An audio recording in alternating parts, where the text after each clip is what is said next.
Hello dear patients, thank you so much for the channel subscription. याद रखिए कि channel के सब्सक्रिप्शन के बटन के साथ साथ लाइक और बेल आइकन का बटन ज़रूर दबाएं ताकि आपसे कोई भी नया वीडियो मिस नहीं हो और आपको सारे नॉलेज बेस्ड वीडियोस मिलते रहें। खून की कमी अगर एंड तक रह गई, यानी कि डिलीवरी के टाइम तक खून की कमी रह गई, तो उसके टाइम पर आपको क्या क्या तकलीफें आ सकती हैं। इससे पहले कि मैं यहाँ तक जाऊँ, पहले मैं आपको ये बता दूँ कि प्रेगनेंसी के अंदर भी अगर खून की कमी रही तो बच्चे का विकास होने में मुश्किल होगी, बच्चा छोटा रह जाएगा, बच्चे का वजन नहीं बढ़ेगा। हो सकता है कि आपको पहले ही प्रेगनेंसी के अंदर दर्द शुरू हो जाए। हो सकता है कि आपकी प्रेगनेंसी जो है पहले ही रोक कर उसको बच्चे को जल्दी बाहर निकालना पड़े, बच्चे के विकास ना होने की वजह से। ये सारी परेशानियां प्रेगनेंसी में हो सकती है। अब अगर डिलीवरी का समय आ जाता है और आपका खून तब भी कम रहता है, तो उस वक्त मेरे पास आपको दवाई देने के लिए कुछ नहीं हो सकता। सिर्फ एक ही रास्ता होता है उस टाइम हम डॉक्टर्स के पास कि खून लाइए, किसी का खून चढ़ेगा आपको, तब जाके आपकी डिलीवरी हो पाएगी, वरना हम लोग डिलीवरी नहीं ले पाएंगे। इस परेशानी से बचने के लिए आप लोगों से मेरा विनम्र ये निवेदन है कि आप लोग प्रेगनेंसी के रहते हुए ही अपनी इस चीज़ को कि मेरा खून है ठीक या नहीं ठीक है, या बढ़ रहा है या नहीं बढ़ रहा है, दवाइयाँ खाइए। दवाइयाँ खाइए, ज़्यादा से ज़्यादा है तो इंजेक्शन लीजिए।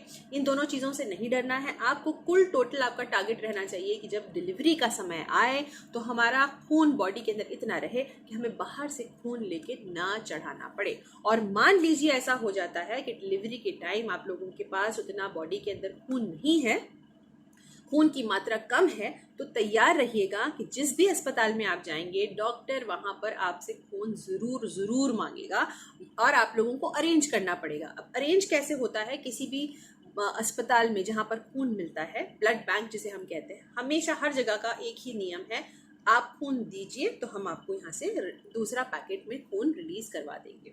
वो जो पैकेट आपको रिलीज कराते हैं वो आपके मरीज के खून से मैच करता हुआ होता है, उसकी प्रॉपर क्रॉस मैचिंग होती है, उसके अंदर प्रॉपर उसका इन्फेक्शन की स्क्रीनिंग होती है। आप लोग नहीं समझ पाओगे इस चीज का मतलब क्या है। कुल टोटल बात यह है कि वो आपके मरीज के जो खून है उसे मेल खाता हुआ खून टेस्ट करके फिर रिलीज किया जाता है, टेस्ट करके फिर दिया जाता है। और जरूरी दिख, अगर आपका मरीज B+ है, आपको B+ खून ही दिया जाएगा, लेकिन उस खून के बदले आपका कोई भी रिश्तेदार खून दे सकता है। जरूरी नहीं है कि वो B+ ही हो, क्योंकि वो खून आपको वापस नहीं मिल रहा है। जो ब्लड बैंक में आपका मरीज से मेल खाता खून है वो दिया जा रहा है आपको। ठीक, ये कंफ्यूजन के बारे में मैं वीडियो अलग से बनाऊंगी, लेकिन अभी आप कुल टोटल बात ये समझ लीजिए, क्योंकि अनीमिया का वीडियो बन रहा है, कि अगर ऐसा कोई मरीज होता है जो लास्ट में डिलीवरी के टाइम जिसके पास खून की कमी होती है, उसका एक ही उपाय होता है, उसे खून चढ़ाना। तो अस्पताल में जाकर डॉक्टरों के सामने गिड़गिड़ा के ये बोलने का कोई मतलब नहीं है कि मेरे पास कोई नहीं है खून देने वाला, आप लोग देख लीजिए, क्योंकि इसमें नुकसान आपका ही है। जो पेशेंट डिलीवरी के समय जिसके पास खून की कमी होती है उसका खून और ज्यादा गिरता है, इसको हम लोग PPH बोलते हैं। डिलीवरी के समय में उसकी जान तक जा सकती है, इतनी खून की प्रॉब्लम हो सकती है, क्योंकि दवाइयाँ, गोलियां, इंजेक्शन ये किसी हद तक खून कम कर सकते हैं। या तो बच्चे दानी निकालने की नौबत आ जाती है, या खून देने का तो पक्का पक्का आप लोग पूरा समझ के आ जाइए कि आपको खून देना पड़ेगा अपने पेशेंट की जान बचाने के लिए। जैसे मैंने आपको बताया, एक हद तक दवाइयाँ, गोलियां, इंजेक्शन, फ्लूइड्स ये सब कुछ आपका मदद करेंगे, उसके बाद नहीं हो पाएगा।